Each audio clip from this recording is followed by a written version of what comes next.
we are going to take a tangential perspective into some of the names to understand the formless form of the divine.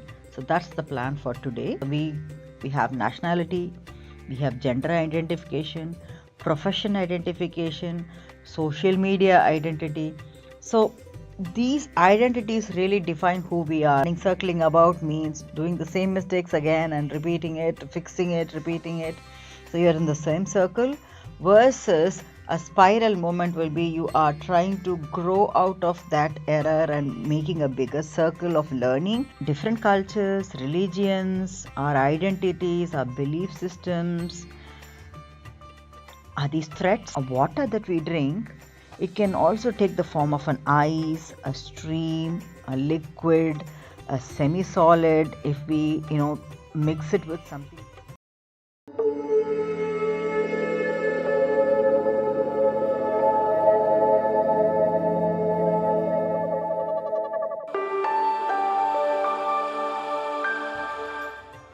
Om Namah Shivaya, Om Namo Narayanaya, Jai Shri Ram, Om Shrimatraya Namaha. Welcome back to the Glaze Studios oil painting vlog number 74 of Sri Vishnu Sahasranamavali. This is a painting that follows the principle of calligram or micrography, using which the 1000 names of Sri Vishnu are getting painted while the painting is coming up. I'm also trying to understand the deeper meanings lying underneath these names with the help of scriptures from Sanatana Dharma. Whatever I am learning as an amateur, I am also sharing with you via these weekly vlogs. Each vlog typically comprises of 10 names, and then we look into the meanings. Then we also drift away into the scriptures of Sanatana Dharma to take a tangential perspective for some or few of the names from the 10 names that we have seen. Though I cover 10 names at a time in each of the vlogs, you will constantly see me referring back and forth to the previous vlogs just because of the interconnection of these names. And the more you understand the interconnection, I think it helps to get a deeper perspective, which in turn is helpful for a personal growth and also professional growth at times. And that's what I have experienced. So I will definitely encourage you to take a look at the previous vlogs and come back if you haven't done so. Today's vlog, we are going to cover names starting with 721 and going on up to 730. The names and the meanings, and then we are going to take a tangential perspective into some of the names to understand the formless form of the divine. So that's the plan for today. So without much ado, let's get on with the names and the meanings first, starting with the 721st name. Om Amūrtimate Namaha means one who has no form, or he who is without any body born of karma. This is exactly what we are going to look at in the formless form section in a short while from now. So we move on to the 122nd name, which is Om Anekamūrtaye Namaha. The one with many forms, or one who assumes several bodies in incarnations as it places him in, or to help the world. So the first name is Amūrtimate Namaha, which means the one who doesn't have a form. And here we have a contradiction. Anekamūrtaye Namaha refers to one with many forms. So there's a lot of contradictions right away, isn't it, in these names? Some of the contradiction in previous vlogs as well, but this one is also an interesting one. So we're going to delve deeper into it in a short while from now. Let's just keep that in mind, that there are some contradictions.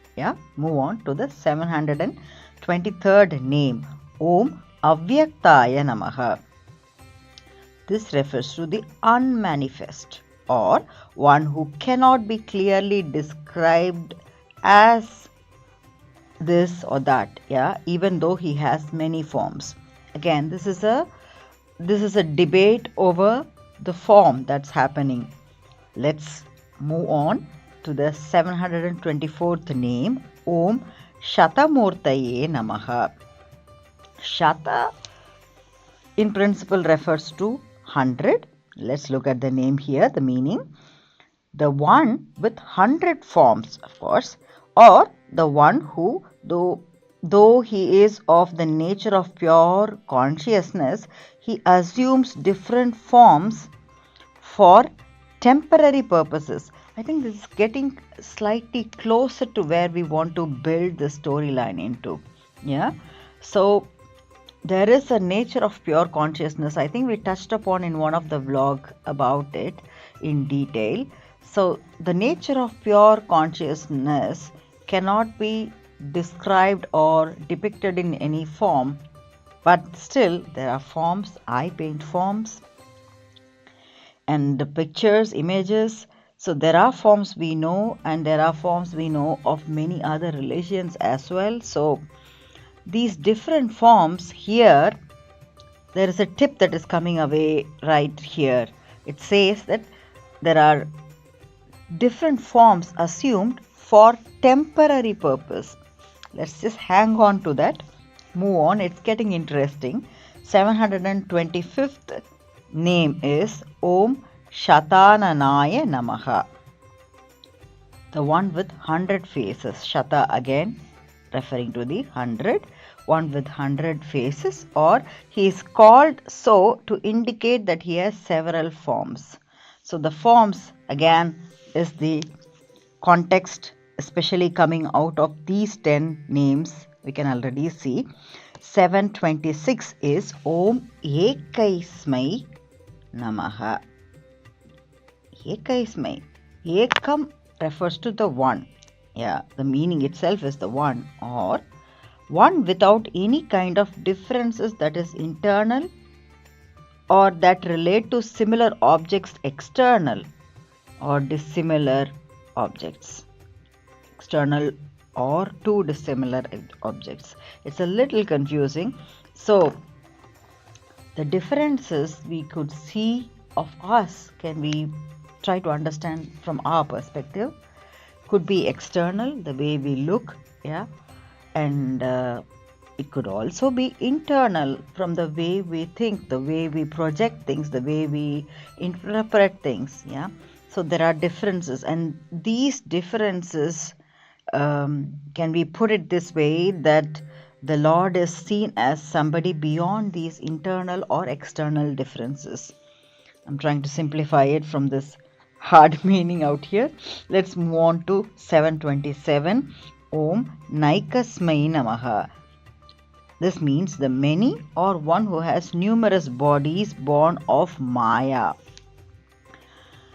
So we connect the dots here already before even we get to the formless form. From these names that we have seen so far, the form as we know it doesn't exist, or maybe it exists only for our limited understanding, and it is born of Maya, the delusion, yeah, and it could also be temporary in nature, yeah, for a particular purpose, taking multi-dimensions and multiple roles for processing multiple activities, let's say.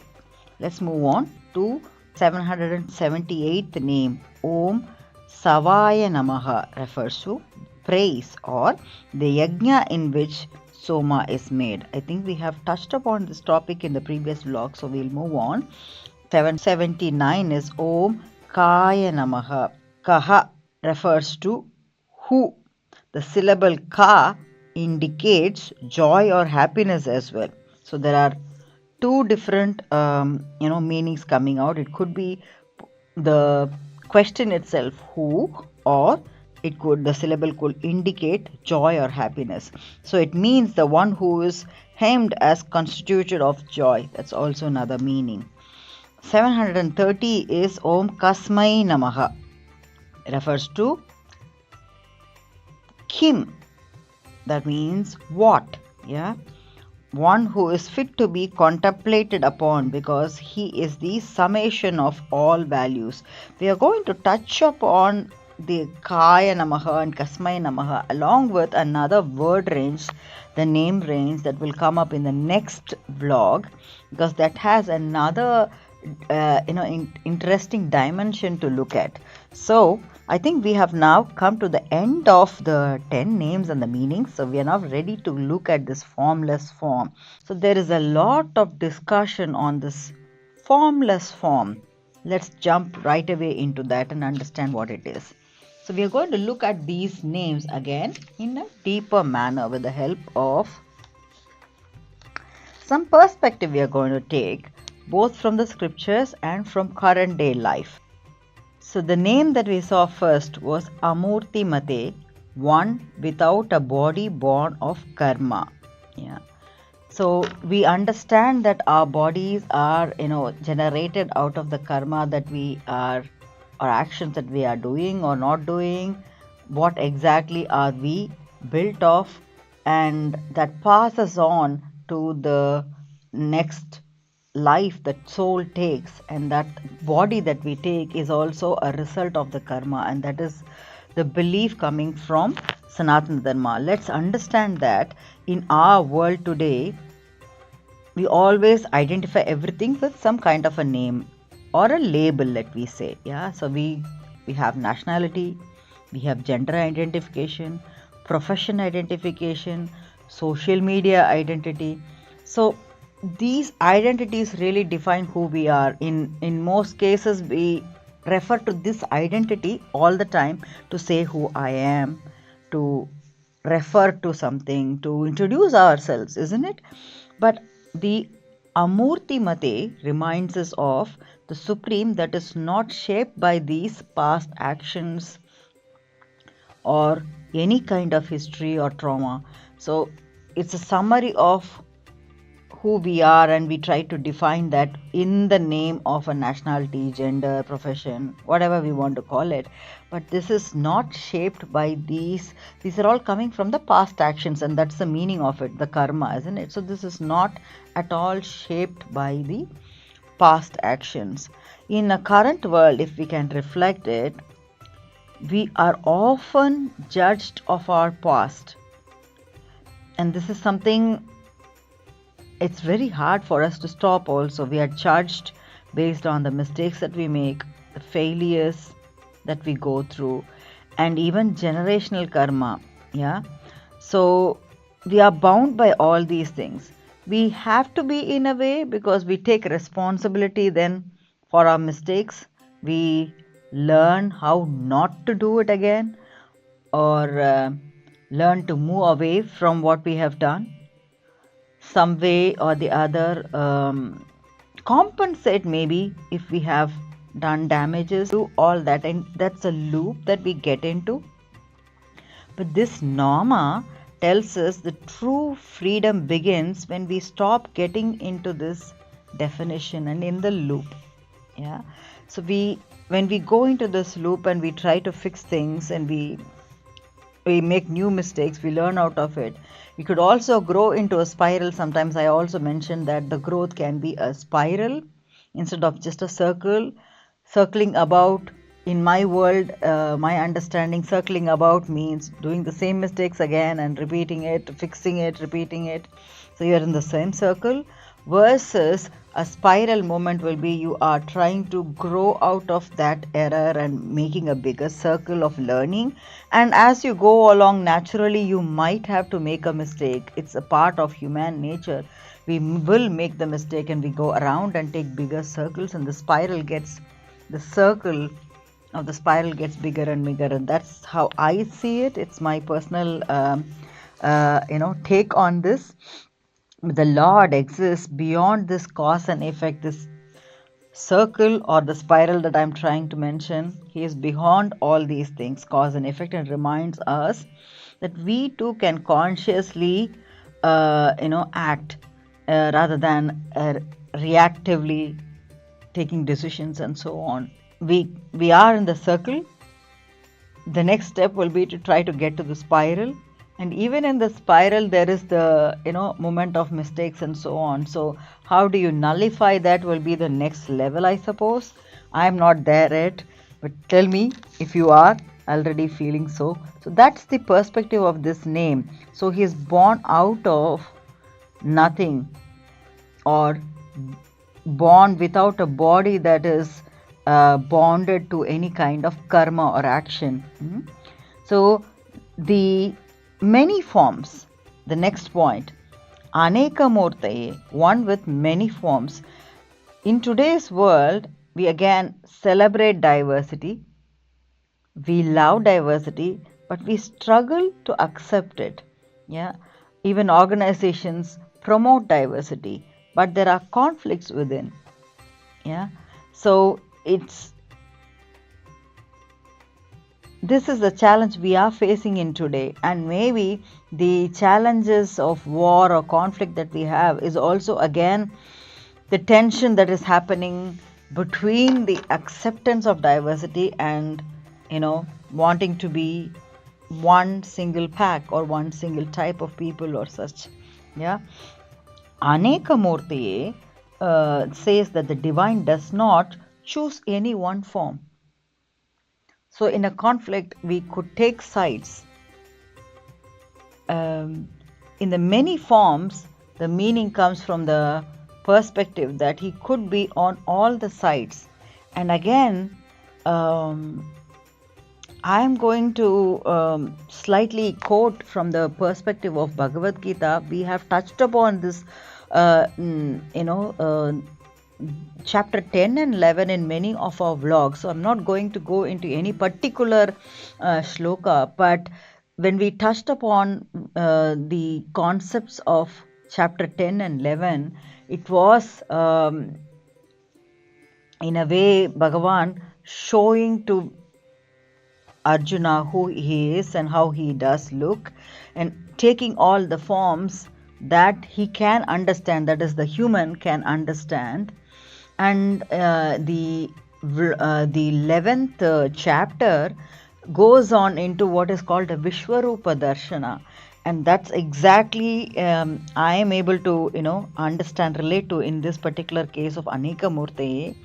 He is taking in the Vishwarupa Darshana, the very important point that we can understand is that he shows Arjuna is in a dilemma to whether to fight or not to fight in the Kurukshetra war, and the concern he has is that his own family members are the opponents, and he sees the point that everybody might be killed in this as a result of the war, isn't it? So at one point in Vishwarupa Darshana, he also sees that the Lord is in every single personality that he sees as friend, as his guru, as his cousins, as his enemy, whatever. Everybody, the cells of the body that he sees are nothing but the Bhagavan, or the Supreme Divine himself, the Supreme Consciousness itself. And that, I would say, is a very good understanding of this many form. Real-time relevance. What is it? How is it relevant to today? Different cultures, religions, our identities, our belief systems. Are these threats? No, not necessarily. They aren't. They are actually expressions of the same truth. So, every single sentence that I am saying could be interpreted in very different way. We both can definitely interpret it very differently. And it's not wrong. It's our truth, isn't it? And the same way is the culture, religion, identity, and the belief system, whatever we have. It's all similar. Just as Vishnu manifests or as Rama, Krishna, Narayana, Narasimha, Vamana avatar, Varaha avatar. So all these, any kind of manifestation you see, the truth is appearing in different forms. So the truth is appearing in your form and my form in so many different forms. Yes, it's hard to understand when we are in conflict that is also a truth. The opponent is also a truth. So let's move on to understand the other name, Avyaktāya. the unmanifest. So much of what governs our life today is invisible, technically speaking. Yes, the algorithms, the artificial intelligence, our thoughts or emotions or fear, anxiety. Can we see it? It doesn't have a form. Yeah, it's unmanifest maybe, but it is manifesting in some way and making us act in certain ways or not act in certain ways, isn't it? So Avyaktāya reminds us what is unseen does not necessarily mean it's unreal. Cannot paint a picture of anxiety. Does it mean that anxiety doesn't exist? No, it does. It does exist, and it can take different shapes in our behavior, isn't it? So in modern insight, I would say, before any innovation, war, healing or transformation, there is a thought. Yeah, and the divine exists in this unmanifest space, the source, before any form appears. So the idea behind anything that is going to manifest. Yeah, Śatamūrtaye, one with 100 forms. Here also, Lord goes beyond many to limitless adaptability. Yes, we have touched upon this also in many other aspects, especially when we discuss the Krishna avatar. Why should he, and Krishna's parents, we discussed in vlog 72. So why should he at all manifest in this form and be born biologically to one pair of parents and another pair of parents to go to as foster parents? So all these had a reason behind it, and we'll look at it in great detail in vlog 72. But we come back to the logic of this, limitless adaptability. So in this fast changing world, we also take that form. We have career shifts, climates are changing, our relationships are evolving all the time, and rigidity actually breaks us. So the more flexible we are, the more we are able to maneuver into different roles and adjust ourselves, adapt ourselves accordingly. So Śatamūrtaye teaches us the resilience through flexibility. So the divine meets every situation in a form that suits the moment, isn't it? So a Varaha avatar had a reason, a Narasimha avatar had another reason, and these strengths were different. So there were different skill sets needed to attack or to handle a particular personality or demon. Yeah, so that is the whole understanding coming through, the flexibility that is coming through this Śatamūrtaye. Śatānanāya, one with 100 faces. This is deeply relevant even today. Social reality. Yeah. So every issue that we have, the war, the climate change, migration, mental health issues, we have multiple perspectives. Yes. We don't have a single way of explaining what it is. We don't have a single definition. Yes, Śatānanāya says that the truth does not have one face. So the divine looks through every eye, listens through every voice, and experiences through every being. So now if we just try to put these learnings together, are these names contradictory? The formless yet with forms, the unmanifest yet visible, the one yet many. Yeah. So just like a water that we drink, it can also take the form of an ice, a stream, a liquid, a semi-solid if we mix it with something else. So there is multiple forms even a water can take, isn't it? So the divine cannot be boxed into one logic, one logic or one temperament alone. So it can be many. How can we use these learnings for today let's take some practicality point of view, yeah, to summarize.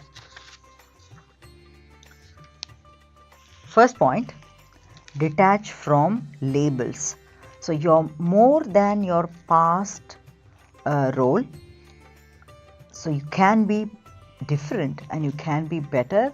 You can be anything that you want to be only if you let go of the past. Detach from the labels. That was first. Second, respect diversity. It is hard, even in dire situations, but different paths can lead to the same truth. The truth is unseen is the third point. Intention and awareness shape the reality. Yeah? Adapt consciously. Change is not a loss. It's an evolution. Number 5, see multiple perspectives. Empathy is spiritual intelligence. So try to look at things from different perspectives. Try to understand different perspectives. As a closing reflection, I would say the formless form of Vishnu teaches us that the truth is vast, inclusive, and alive. So when we stop forcing life into rigid definitions, we begin to experience the divine, not just in temples, but in the thoughts, actions, and compassion. I hope you found this interesting. Please do share your comments in the comment section. Until we meet next time, stay blessed, stay happy, stay healthy, and stay motivated. Thank you. Bye-bye.